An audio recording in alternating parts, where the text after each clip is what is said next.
Imagine this, 3:07 a.m.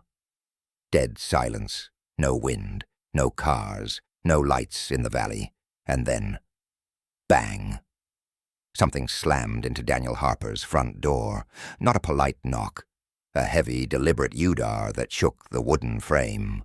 Daniel had worked as a forest warden in the mountains for 23 years. He knew every sound these woods could make. This wasn't one of them. Another hit. Stronger. The hinges rattled. He grabbed his flashlight, left the rifle where it was. Probably the wind, he muttered. But the wind doesn't breathe.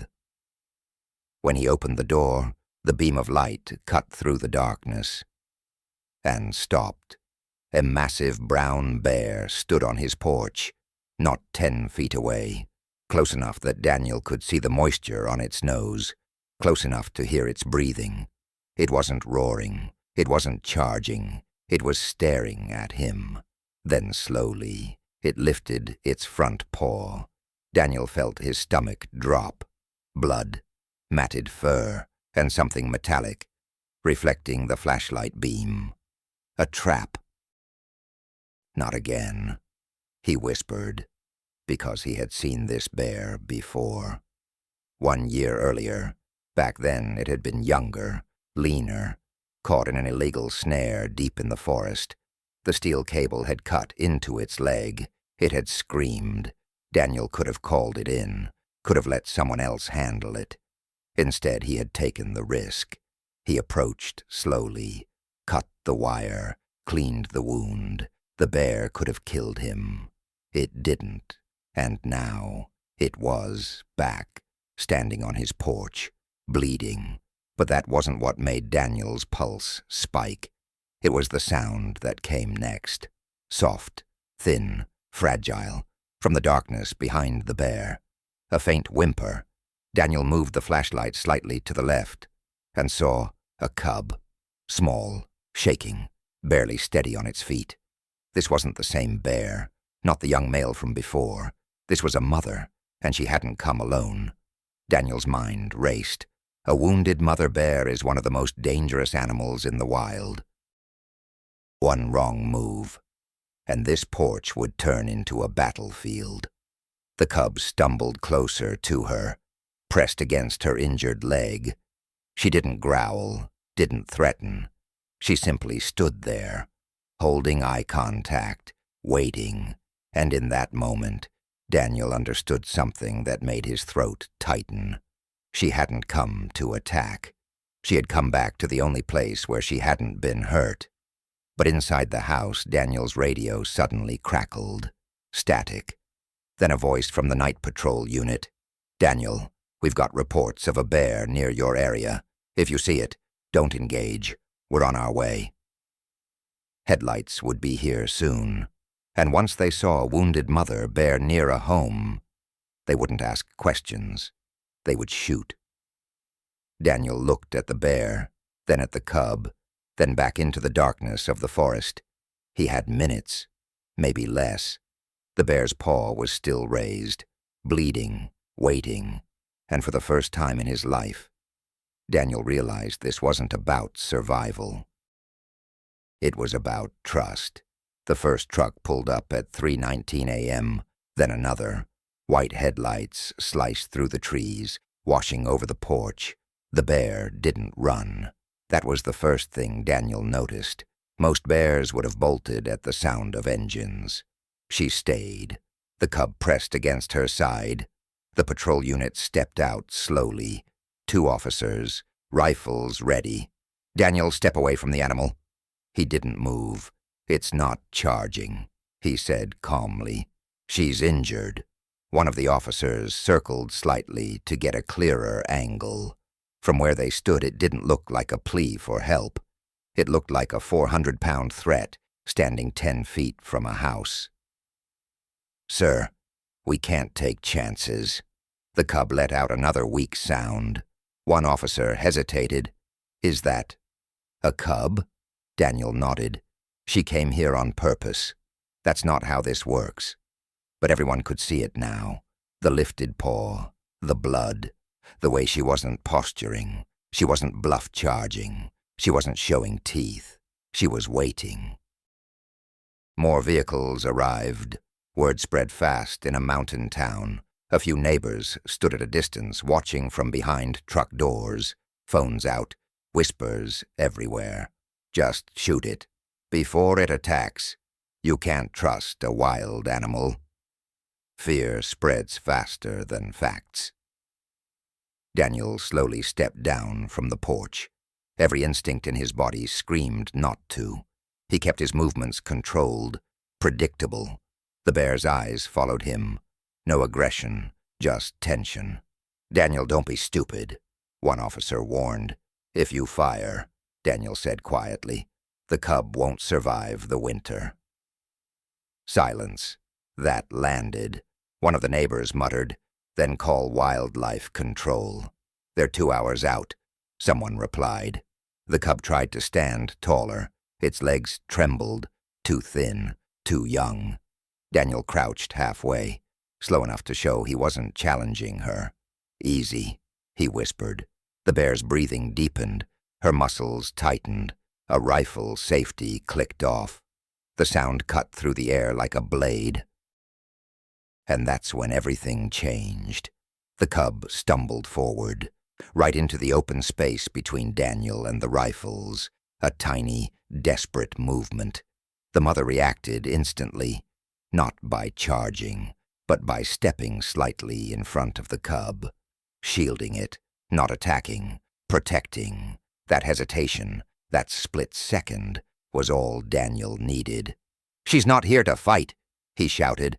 "Look at her." And they did. Really looked. The paw was swollen, deeply cut, metal embedded near the joint.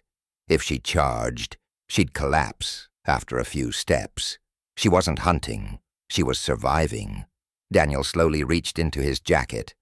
Not for a weapon, for a small first aid kit he always carried in his truck. "Daniel," one officer barked. "Give me 30 seconds, he said. No one lowered their rifles, but no one fired either. Daniel stepped closer, 5 feet now, 4. The bear's head lowered slightly. Not submission, exhaustion. He could see it clearly now. The metal wasn't just a snare. It looked like part of a broken jaw trap, illegal, cruel, designed to crush. The cub whimpered again. The sound hit harder than any roar. Daniel locked eyes with the bear, and something unspoken passed between them. A memory, a scent, recognition. She had seen him before, not last year, earlier this spring, near the river, when he had chased off poachers from a restricted zone. She had been in the trees, watching. Daniel moved one hand forward, slow, measured. The rifles adjusted instantly.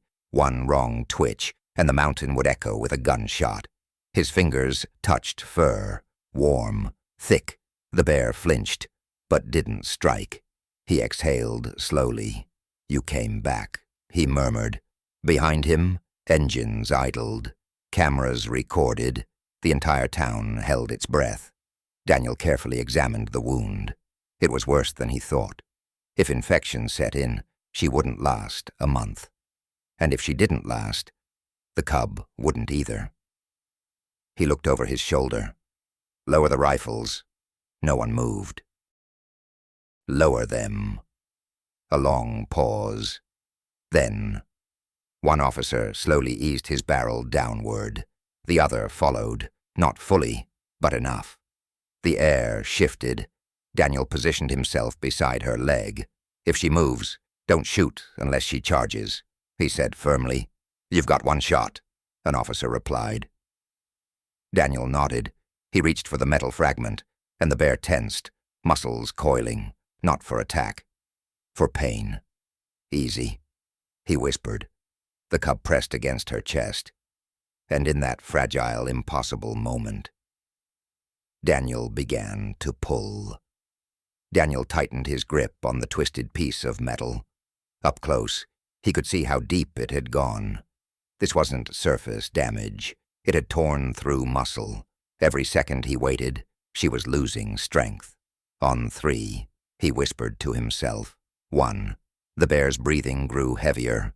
2. The cub buried its face against her chest. 3. He pulled. The metal slid halfway out, and the bear roared, not in rage, in pain. The sound exploded across the valley. Birds scattered from the trees. One of the officers instinctively raised his rifle again. "Hold!" Daniel shouted. The bear's claws dug into the dirt. Her head swung slightly. And for a split second, everyone thought this was it. The end. But she didn't lunge. She didn't swipe. She stayed, trembling, enduring. Daniel pulled again, harder. The metal came free. Blood followed, hot, dark. The cub cried out. Daniel immediately pressed gauze against the wound, hands steady, despite the chaos in his chest. "It's out," he said through clenched teeth. No one moved. The engines were off now. Even the wind seemed to have stopped. The bear slowly shifted her weight, testing the leg. Pain shot through her body. Daniel could see it in her eyes. And then she did something no one there would ever forget. She looked directly at him, not past him, not through him, at him. There was no wild fury in that stare, no confusion, just awareness, recognition. She had every reason to destroy him. He was close enough to touch, close enough to kill. Instead, she lowered her head, just slightly, not submission, not weakness, a choice. Daniel slowly stepped back, giving her space. The officers kept their rifles lowered, but ready. The cub took a few shaky steps forward, then stopped, waiting for her. The mother bear turned toward the forest, paused, looked back once more, and then began to walk. Slow at first, a limp, but steady. The cub followed close behind. Step by step, they disappeared into the dark line of trees. No dramatic music, no applause, just silence, the kind of silence that changes people. One of the officers finally exhaled. "I've never seen anything like that." An older neighbor who had demanded they shoot minutes earlier lowered his phone. "She knew," he muttered. Daniel stood there long after the forest swallowed them. Only when the last branch stopped moving did he allow his hands to shake. 6 months later, winter came hard that year. Heavy snow. Temperatures below 0. Food scarce. Daniel often wondered if she had survived the infection, if the cub had made it. In the wild, survival isn't guaranteed, especially for the young. One early morning in January, Daniel stepped outside before sunrise. The world was silent under fresh snow, and then he saw them. Tracks, large, deep, fresh, leading straight to his porch. His pulse quickened. He scanned the tree line. Nothing, just frost-covered pines. Then he noticed something resting against the bottom step. A fish, large, recently caught, placed carefully, not torn apart, not dropped, randomly, placed. Daniel slowly crouched, examining the tracks. One set was larger, but steadier now, no deep drag marks. The other set smaller, but stronger than before. He didn't smile immediately. He just stood there, letting the cold air fill his lungs. In these mountains there were many bears, but only one knew this porch. Only one had stood here at 3:07 a.m., bleeding, trusting. Daniel picked up the fish, looked toward the forest, and for a brief second, he thought he saw movement between the trees. A large shape, still, watching, not as a threat, not as prey, but as something else, something rare, a boundary respected. Then the shape was gone. No roar, no drama, just the quiet understanding between two worlds. We like to believe wild animals act only on instinct, hunger, fear, territory. But sometimes they remember. They remember pain. They remember mercy. And they remember who chose not to pull the trigger. That night wasn't about bravery. It wasn't about control. It was about a decision, fear, or trust. And sometimes, the wild doesn't need to be conquered. It needs to be understood.